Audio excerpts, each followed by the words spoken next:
দেখেন আমি আমার মার লাগে আজকে শুক্রবার, আজকে আমি লাইভে বসছিলাম, আমি আমার মার লাগে খারাপ ব্যবহার করছি, আমার মা কান্না করছে।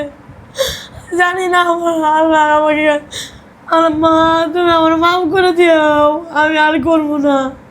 আমি মাফ করে দিছি, মাফ করে তোমার মা, তোমার তো আর আমি কোনো ইয়া করিনি। মানুষের সামনে তুমি আমারে অপমান করো বলো, আমি তোমার নিয়ে গর্ববোধ করি আর তুমি আমাকে অপমান করাইতেছো।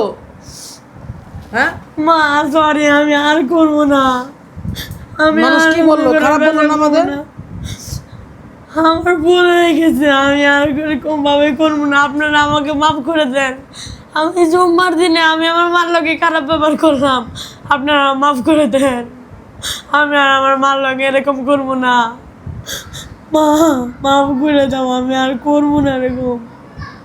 ও আমার সাথে দেখেন, ও আমার কত স্বপ্ন, আমি ওর কত কষ্ট করে আমি নিজে না খায়, ভালো না খায় আমি ওরে পড়াই, আর ও আমার সাথে খারাপ ব্যবহার করলো। আমার কতটা কষ্ট লাগছে জানেন? কি কারণে এতই মানুষের সামনে ও আমাকে অপমান করলো, লাঞ্ছিত করলো। এটাই কি আল্লাহকে আমার পাপ অধিকার ছিল? তুমি এরকম কথা কইছো, সরি। তোরা কি আমি খাওয়ানো পড়ানোতে আমার আমি আর কমু না মা, আর কমু না এরকম এতই মানুষ যে আমার মানুষের সামনে অপমান করলি।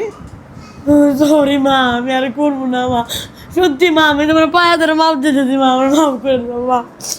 আমি তোমার পায়ে ধরে মাপ দিতেছি, মাফ করে দাও। আমি আর করবো না এরকম ভুল, সত্যি আমি আর ভুল করবো না। ও মা, আমি আর ভুল করবো না, মাফ করে দাও। ও আমার সাথে বেয়াদবি করবো, আমি এটা রেসপেক্টও করতে পারি না। আমি কত মানুষ আমার কত খারাপ ব্যবহার করে, আমি গালি গালা শুই না, আমি ওরে মাদ্রাসায় পড়াই, কত জনা কত কিছু বলে, আমি এগুলা তোয়াক্কা না করে আমি ওরে শুধু পড়াই যে ও আল্লাহর কিতাব পড়বো, আমার তো কোনো ভয়ই নাই। আর ও মানুষের সামনে আমাকে অপদস্থ করে দেন, আমার খুব কষ্ট লাগে জানেন। আমার আজকে বুকটা ছিঁড়ে কান্না আইছে যে ও আমার সাথে খারাপ ব্যবহার কেমনে করে করে। তাহলে পৃথিবীতে কি আসলেই বিশ্বাস উঠে যেতেছে যে আল্লাহর কোরআন পড়ে সে কেমনে করে আমাকে অসম্মান করে বলেন? যে আল্লাহর কিতাব ভয় আছে, যার আল্লাহর ভয় আছে সে কেমনে করে আমার সাথে বেয়াদবি করে? মা মা সত্যি মা, আমি ও পা ধরে করতে চাই। আমি তুই আল্লাহর কিতাব পড়ে তুই আমার সাথে কেমনে করে খারাপ ব্যবহার করো? মা আমার মাফ করে দাও না মা, আমি আর করবো না সত্যি। আমার মাথা ঠিক ছিল না, আমি আর করবো না মা, সত্যি আমি আর করবো না, মাফ করে দাও।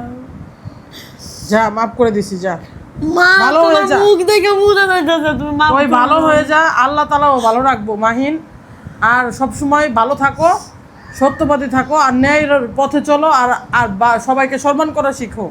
তুমি কোরআনের হাফেজ, এটা তোমার বুঝতে হবে যে আল্লাহর কিতাব পড়ো, তোমার দায়িত্ব অনেক বড়।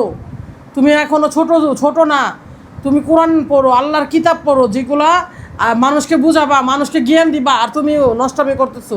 হবে না, হবে না। এটা আমার আল্লাহর ভয় নাই, তোমার ভয় থাকার দরকার।